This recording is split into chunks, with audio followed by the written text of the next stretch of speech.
क्यों इतनी देर क्यों लगा दी आने में? सारा काम पड़ा है और तू अब आ रही है? तुझे पता है ना कल से छठ पूजा शुरू है, मेरा व्रत है। मालकिन वो बच्चों को स्कूल छोड़ने चली गई थी। आज उनके पापा की तबीयत ठीक नहीं है। ये अच्छा बहाना है, रोज तू कोई ना कोई बहाना बना लेती है देर से आने का। जाकर पहले बर्तन कर ले और सुन, शाम को मशीन लगा लियो, कपड़े पड़े हैं धोने को। मालकिन कल मेरा भी छठ पूजा व्रत है, मैं शाम को जल्दी आकर काम कर जाऊं? ठीक है कर चाहिए। अब जाकर काम कर, खड़ी क्यों है? अब क्या हुआ? मालकिन वो छठ पूजा के लिए सामान खरीदना था, कुछ रुपए एडवांस चाहिए थे। शाम को कपड़े धोने आएगी, फिर बात करूंगी, अभी मैं काम कर रही हूँ, अभी जा। शोभा काम निपटा कर घर आ जाती है। शोभा, ये 200 रुपए रख ले, मैंने मालिक से उधार मांगे थे, कल तेरी पूजा के काम आ जाएंगे। मैंने मालकिन से भी पैसे मांगे हैं, शाम को वो मुझे एडवांस थोड़े से रुपए दे देंगी। मम्मी, तुम्हारा छठ पूजा का व्रत है तो तुम खीर पूरी और सब्जी बनाओगी ना? हाँ शालू बिटिया, मैं तुम सबके लिए प्रसाद बनाऊंगी। शोभा शाम के समय कपड़े धोने के लिए जाती है। ढेरों कपड़े धोने के बाद शोभा अपनी मालकिन से कुछ रुपए मांगती है। उस समय मालकिन अपनी छठ पूजा के लिए सामान मंगा कर रख रही थी।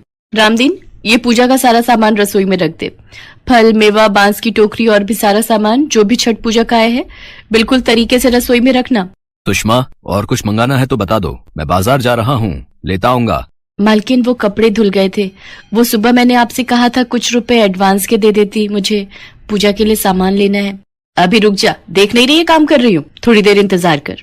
शोभा पैसे लेने के इंतजार में खड़ी रहती है और उसकी मालकिन छठ पूजा के सामान की लिस्ट बनाती रहती है। शोभा को खड़े खड़े 1 घंटा बीत जाता है। इतनी देर में मालकिन का पति भी सामान लेकर घर आ जाता है। अच्छा हुआ तुम बाकी का सामान ले आए, पता नहीं कल से व्रत शुरू है, अब शुरू करूंगी तो सुबह तक तैयारी कर पाऊंगी। मालकिन, रात होने वाली है, मुझे बाजार भी निकलना है, बाजार में भीड़ हो जाएगी, आप मुझे वो पैसे दे देती। पैसे तो मैं दे देती, पर हमारा इतना खर्चा हो गया है, अब तू ही बता, तू ऐसे एडवांस रुपए मांगती रहेगी तो हम तो तर गए। मैं एडवांस नहीं दे सकती, देख पहले ही हमारा छठ पूजा के लिए इतना खर्चा हो गया है। अब मैं तेरे मालिक से अगर कहूंगी कि तू एडवांस रुपए मांग रही है तो वो मना कर देंगे, इसलिए मैं नहीं दे सकती। मालकिन, पर आप तो कह रही थी शाम को आप दे दोगी, मेरा व्रत है। मालकिन, मुझे बहुत जरूरत है पैसों की, आजकल सूप, दौरा, सब कुछ, बांस की टोकरी बहुत महंगा आता है, कम से कम 2000 से 3000 रुपए का सामान आएगा। मालकिन, नहीं, तू चाहे मुझे सही समझ या गलत समझ, मैं अभी नहीं दे सकती। अभी तेरे मालिक कमरे में सो गए हैं, अभी तू जा, मेरा दिमाग मत खा। शोभा की मालकिन ने उसका अच्छा फायदा उठाया था। एक गरीब की छठ पूजा एक अमीर के लिए कोई मायने नहीं रखती थी, ये उसकी मालकिन ने साबित कर दिया था। शोभा घर जाकर खूब रोती है। हे छठ मैया, मैं भी आपका व्रत रखना चाहती हूँ, पर सामान के लिए पैसे नहीं है, मैं क्या करूँ? घर में पूरी पकवान कैसे बनाऊंगी मैया? शोभा के पास जो थोड़ा बहुत सामान था वो उसी से ही अगले दिन व्रत को प्रारंभ करती है और घाट पर पूजा करने जाती है। उसी घाट पर शोभा की मालकिन भी पूजा करने के लिए आई हुई थी। वो ढेरों पूरी पकवान से छठ मैया की पूजा करने के लिए पानी में जा रही थी। अचानक उसका पैर फिसल जाता है और वो बहुत तेज पानी के बहाव में गिरती है। ओरी मोरी मैया, मैं गई, मेरा पैर गया। सुनो जी, मेरा पैर उठ नहीं रहा, लगता है मेरे पैर की हड्डी टूट गई है। अरे ये क्या हो गया? रुको, मैं किसी से मदद लेकर तुम्हें किनारे तक ले चलता हूँ। तभी शोभा की नजर अपनी मालकिन पर जाती है। क्या हुआ मालिक? मालकिन के पैर में क्या हुआ है? पूजा करने के लिए पानी में जा रही थी, चिकनी मिट्टी पर पैर फिसल गया, लगता है पैर की हड्डी टूट गई है, मुझे इसे हॉस्पिटल ले जाना होगा। सुनो जी, जरा इधर आओ, हमें इनके साथ चलना चाहिए। रुकिए मालिक, हम आपकी मदद करते हैं। शोभा अपने पति के साथ उनकी मदद करती है। वो लोग सुषमा को लेकर हॉस्पिटल पहुंचते हैं। घबराने की कोई बात नहीं है, एड़ी में फ्रैक्चर नहीं है, हल्का मांस फटा है, कुछ दिनों में आराम आ जाएगा। अब मैं घाट पर कैसे जाऊंगी? मेरा तो छठ पूजा का व्रत है। मालकिन, आप चिंता मत करो, सब हो जाएगा। शोभा ने खुद भी छठ पूजा का व्रत करा हुआ था, फिर भी वो अपनी मालकिन की पूरी देखभाल कर रही थी।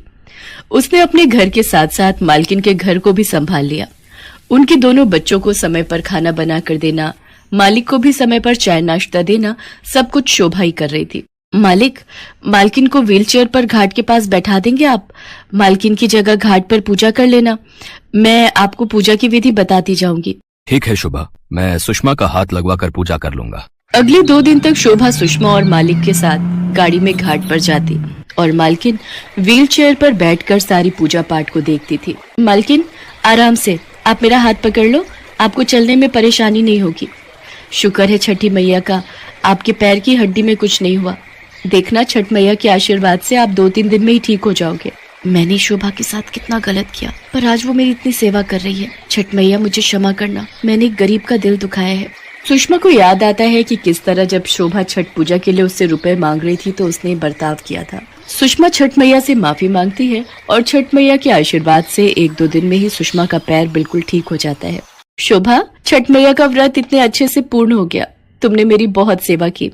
ये कुछ उपहार मेरी तरफ से तुम्हारे और तुम्हारे परिवार के लिए है। इसे मेरी तरफ से छठ पूजा का प्रसाद समझ कर रख लो।